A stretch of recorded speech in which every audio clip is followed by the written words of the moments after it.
Hi everyone. तो आज हम स्टार्ट करने वाले हैं अपनी यहाँ से video symbolism in sets and props. यहाँ से स्टार्ट होगी क्लास हमारी। और जो हमारी वीडियोस डिले हो गई है और उसके लिए I am really very sorry. थोड़ा सा हेक्टिक हो गया था और थोड़ा इशू चल रहा था, तो इस वजह से नहीं आ पाई थी वीडियो। बट मैं ट्राई करूँगी कि आगे वीक में कम से कम 2 से 3 बार आ जाए, ताकि आप लोगों को थोड़ा वेट ना करना पड़े।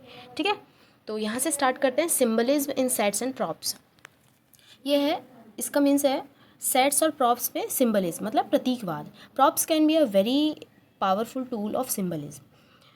प्रॉप्स जो हैं मतलब यानी नाटक में इस्तेमाल होने वाली चीज़ें सिंबलिज्म का बहुत ताकतवर तरीका है। ठीक है, they add details to the characters directly. ये किरदारों के बारे में बिना बोले ही बहुत कुछ बता देती है। सेट्स मतलब मंच की सजावट। ठीक है, scale and space. A huge empty stage में सिंबलाइज लॉनलीनेस और पावरलेसनेस। मतलब अगर स्टेज बहुत बड़ा और खाली है तो वो अकेलापन या लाचारी दिखाता है। ठीक है, a cluttered set can show confusion, chaos और मेंटल ओवरवेलम। अगर सेट पर बहुत सामान बिखरा हुआ है तो वो उलझन, हंगामा या फिर दिमाग का बोझ दिखाता है। ठीक है, अब लेवल की बात करते हैं। Higher platform symbolise authority, aspiration और डोमिनेंस। अच्छा, लेवल क्या है, उसमें ऊंचाई और निचाई बताते हैं प्लेटफॉर्म की। ठीक है, ऊंचा प्लेटफॉर्म क्या बताता है, ताकत, बड़े सपने या फिर दबदबा दिखाता है। ठीक है, लोअर लेवल शो वल्नरेबिलिटी और सबमिशन। ये शो करता है, नीचा लेवल जो है, नीचा प्लेटफॉर्म, वो शो करता है कमजोरी या फिर हार मान लेना दिखाता है। ठीक है, फिगर 3.1 चैप्टर के स्टार्टिंग में दी हुई है, उसको आप देख लेना। ठीक, अब है प्रॉप्स। प्रॉप्स होता है नाटक में इस्तेमाल की गई चीज़ें। Symbolic object, a broken mirror में सिंबलाइज इनर कॉन्फ्लिक्ट, है ना। सिंबलिक चीज़ें की बात हुई, मतलब जैसे टूटा हुआ शीशा इंसान का अंदरूनी झगड़ा या फिर उलझन दिखाता है। ठीक है, अ की माइट रिप्रेजेंट फ्रीडम, सीक्रेट्स और अपॉर्चुनिटी। एक चाबी आज़ादी या फिर कोई राज या फिर कोई नया मौका दिखाता है। ठीक है, अब है रिपीटेड प्रॉप्स, मतलब बार बार आने वाले प्रॉप्स, मतलब बार बार आने वाली चीज़ें, ये सामान। ठीक, if an object appears multiple times it becomes a motive carrying deeper meaning.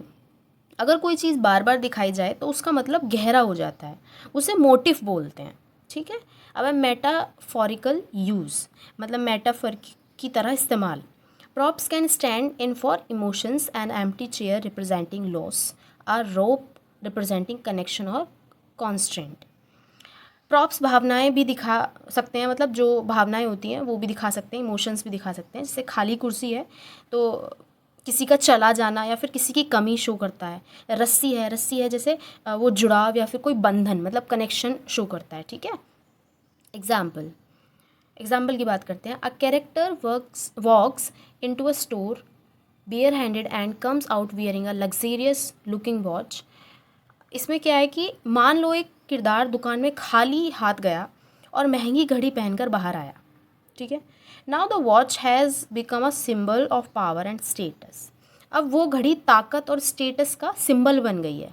Similarly a broom, basket, spear, colour of costumes, furniture can all symbolise different situations और मूड्स। वैसे ही झाड़ू, टोकरी, भाला, कपड़ों का रंग, फर्नीचर, ये सब अलग अलग मूड या हालात बता सकते हैं।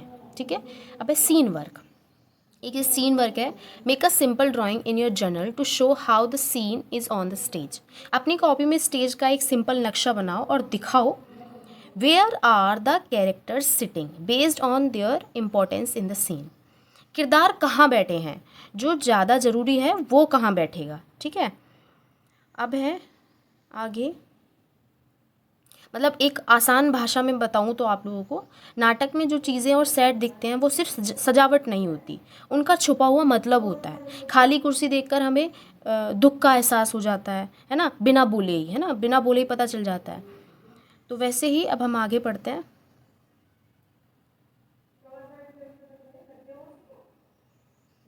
हाँ, which are the general props kept on stage to establish the place and situation.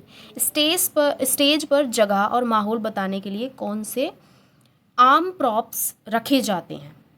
ठीक है, what are the specific props given to each character to represent their characteristic, sword, shield, medical report, folder, etcetera. हर किरदार को उसकी personality दिखाने के लिए कौन से खास प्रॉप्स दिए जाते हैं, जैसे तलवार, ढाल, मेडिकल रिपोर्ट का फोल्डर, मतलब ये सब वगैरह वगैरह जो भी चीज़ें हैं, ठीक है। Would you place certain characters at different levels to represent their character in the scene? क्या तुम किरदारों को उनके रोल के हिसाब से अलग अलग ऊंचाई पर रखोगे? How would you creatively represent the corrupt doctor और the pain of the regional ruler? मतलब जो भ्रष्ट डॉक्टर या फिर क्षेत्रीय शासक का दर्द को क्रिएटिव तरीके से कैसे आप दिखाओगे, ठीक है। अब आगे पढ़ते हैं। Symbolism using light. लाइट से सिंबलिज्म मतलब लाइट से प्रतीकवाद। Lights not only provide visibility but are also instrumental in telling the audience what to see, where to see and what it means. Light सिर्फ रोशनी के लिए नहीं होती, वो दर्शकों को बताती है कि कहाँ देखना है, क्या देखना है और उसका मतलब क्या है, ठीक है। Lights can communicate emotions, theme, mood and hidden meaning as well. Light से भावना, थीम, मूड और छुपा हुआ मतलब भी पता चलता है, ठीक है। There are various factors that contribute to creating these effects. इसके लिए कई चीज़ें काम करती हैं, कई चीज़ें, ठीक है। जैसे कि पहली है इंटेंसिटी, दैट मीन्स ब्राइटनेस, है ना। इंटेंसिटी होती है ब्राइटनेस, मतलब रोशनी की तेजी जो होती है, ठीक है। हाउ ब्राइट और dim the light is affects the mood. रोशनी कितनी तेज़ या धीमी है उससे मूड बदलता है। जब ब्राइट लाइट जो क्लैरिटी और रिवेलेशन हैप्पीनेस, मतलब जो साफ़ सफाई, सच्चाई और सामने आना, खुशी, ये तेज़ी रोशनी, ये सब चीज़ें बताती है, ठीक है। Dim light fear, secrecy, confusion, suspense. जो धीमी रोशनी होती है वो डर या फिर कोई राज, उलझन, सस्पेंस, ये सब चीज़ें बताती हैं। अब है सडन ब्लैकआउट्स, मतलब अचानक अंधेरा, ठीक है। इससे शॉक, ट्रांजिशन, ड्रामेटिक एंडिंग्स, इससे क्या पता चलता है, झटका या फिर कोई सीन बदलना या फिर कोई नाटक का अंत होना, ठीक। अब है डायरेक्शन एंड एंगल्स, मतलब रोशनी कहाँ से आ रही है, उसकी डायरेक्शंस, ठीक है। Where the light comes from changes the symbolic meanings. रोशनी कहाँ से आ रही है, इससे उसका मतलब बदल जाता है, ठीक है। Foot light, fear, super natural effects. नीचे से रोशनी, जिसको मतलब फुट लाइट बोलते हैं, नीचे से रोशनी, इससे डर या फिर कोई भूतिया सीन, ये सब पता चलते हैं। बैक लाइट, इससे मिस्ट्री, सिलाउटे, इनर स्ट्रगल, मतलब पीछे से रोशनी जो आती है उससे रहस्य या फिर कोई सिर्फ परछाई दिखना या फिर अंदर की लड़ाई, ठीक। Front light, honesty, clear, emotions, openness. सामने से रोशनी क्या बताती है, ईमानदारी, साफ सफाई या फिर खुलापन, ठीक। शेडोज़ पे बात आती है, मतलब परछाई। It is one of the strongest symbols in the theatre. Theatre में परछाई सबसे ताकतवर सिंबल है। जैसे long shadows, fear, loneliness, internal conflict. लंबी परछाई क्या बता रही है, डर, अकेलापन, मन की उलझन, ठीक है। सॉफ्ट शेडोज़ क्या बता रही है, मेमोरी या फिर नॉस्टैल्जिया, हल्की परछाई जो होती है, यादें या फिर पुराने दिन की याद। अब है नो शेडोज़, मतलब ऑनेस्टी, क्लैरिटी और सेफ्टी। बिना परछाई के क्या बता रहे हैं, ईमानदारी, सब साफ साफ या फिर सुरक्षित महसूस होना, ओके। अगर मैं आप लोगों को सीधे शब्दों में बताऊं तो इसका मतलब ये है कि नाटक में लाइट सिर्फ दिखाने के लिए नहीं होती है। डर वाला सीन है तो लाइट धीमी कर दो, सच्चाई बतानी है तो चेहरे पर तेज़ रोशनी डाल दो, है ना। परछाई से भी कहानी बोली जाती है, बताई जाती है, ठीक है। अब आगे है scene work. Based on the mood of the scene you defined under symbolism using color and symbolism using music, how would the light represent the mood of the scene? अब क्या है, पहला है सवाल, मतलब तुमने रंग से सिंबलिज्म और म्यूज़िक से सिंबलिज्म में जो सीन का मूड बताया था, उसके हिसाब से लाइट सीन का मूड कैसे दिखाएगी, हैं। तेज़ और अच्छी रोशनी वाली, मतलब ब्राइट एंड वेल लिट, या फिर colourful, dull with more shadows, या फिर अ कॉम्बिनेशन ऑफ दीज, मतलब रंग बिरंगी, धुंधली और ज़्यादा परछाइयों वाली, या इन सब का कॉम्बिनेशन है। What colours would you choose based on the time of the day, indoor, outdoor, emotion. इसमें क्या है, दिन का समय, घर के अंदर बाहर और भावना के हिसाब से तुम कौन से रंग चुनोगे, कौन से रंग। नेक्स्ट है third point, would you use any specific effects like foot lights और shadows to represent certain characteristics. क्या तुम किरदार की खासियत दिखाने के लिए फुटलाइट या परछाई जैसा कोई स्पेशल इफेक्ट इस्तेमाल करोगे? जैसे कि example, the powerful emperor could have a bigger shadow behind him to represent the unspoken supremacy over the regional ruler. उदाहरण दिया है, मतलब एग्जाम्पल दिया है कि ताकतवर राजा के पीछे एक बड़ी परछाई हो सकती है, ये बिना बोले बताएगी कि उसका दबदबा क्षेत्रीय शासक से भी बड़ा है। ठीक है, अब एक्टिविटी 3.2 एक्टिविटी पे आ जाते हैं। इसमें क्या है, what do you think it means, मतलब इसका क्या मतलब है, तुम्हें क्या लगता है? In the scene given below, think of multiple possibilities of what meaning it could convey to the audience. नीचे दिए गए सीन को देखकर सोचो कि दर्शकों को इसके कई मतलब क्या समझ आ सकते हैं। Write your answers in your journal, but remember, there is no right or wrong answer. अपने जवाब कॉपी में लिखो और याद रखो इसका कोई सही या गलत जवाब नहीं है। The activity is based entirely on your creative interpretation. ये एक्टिविटी सिर्फ तुम्हारी क्रिएटिव सोच पर है। Scene, 2 characters are engaged in a dance, मतलब combat in the centre of the stage with low lights and an ancestral photo which is framed is highlighted with a spotlight. इसमें क्या है, इसमें बोला है कि स्टेज के बीच में 2 किरदार डांस या फिर लड़ाई कर रहे हैं। लाइट धीमी है और दीवार पर टंगा हुआ पुरखों का फोटो एक स्पॉटलाइट से हाईलाइट किया गया है। अब है एक्टिविटी 3.3, इसमें डिज़ाइनिंग एब्स्ट्रैक्ट कॉन्सेप्ट्स, मतलब एब्स्ट्रैक्ट होते हैं अमूर्त चीज़ों को डिज़ाइन करना। When you design abstract concept for the stage, you are learning to turn ideas into living characters. जब तुम स्टेज के लिए अमूर्त चीज़ों का डिज़ाइन करते हो तो तुम आइडिया को जीता जागता किरदार बनाना सीखते हो।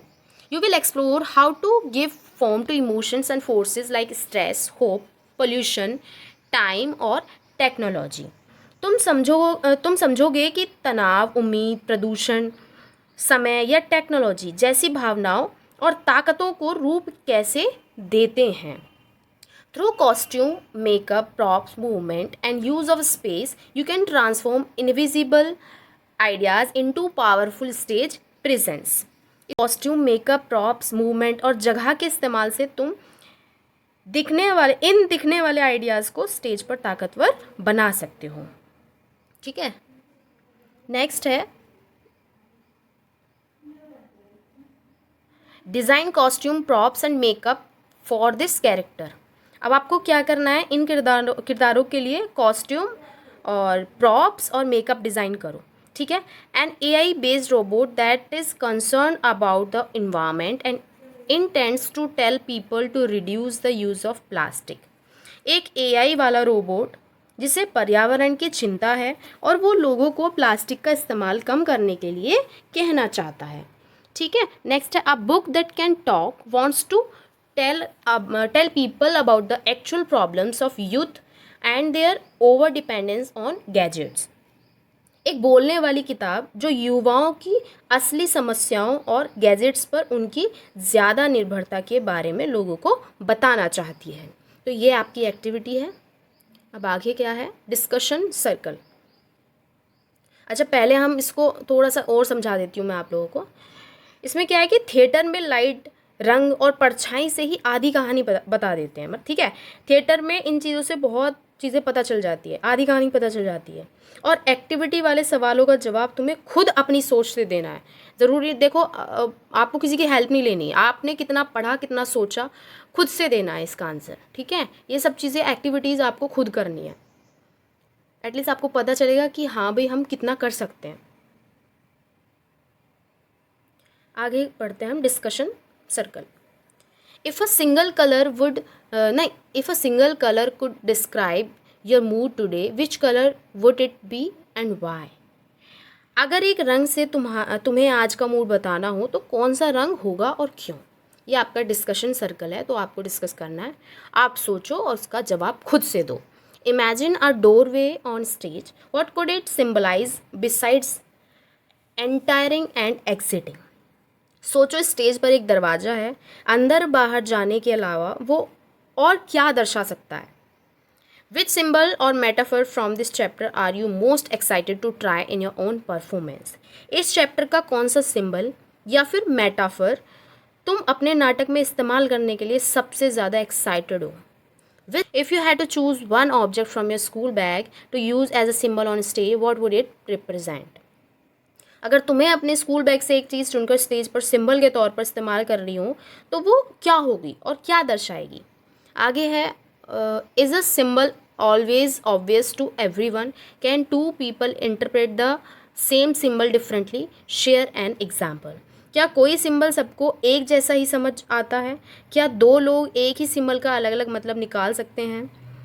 मतलब उसका उदाहरण दो, उसका एग्जाम्पल दो, ये आपसे बोला हुआ। अब इसका ये चैप्टर यहीं तक कंप्लीट हो चुका है और अब हम जो पढ़ेंगे नेक्स्ट चैप्टर, न्यू चैप्टर हम पढ़ेंगे चैप्टर नंबर 4। तो जो नेक्स्ट वीडियो आएगी वो न्यू चैप्टर के लिए आएगी, चैप्टर नंबर 4। तब तक के लिए बाय बाय, टेक केयर। कुछ समझ में नहीं आया है तो कमेंट करो। तो बाय बाय।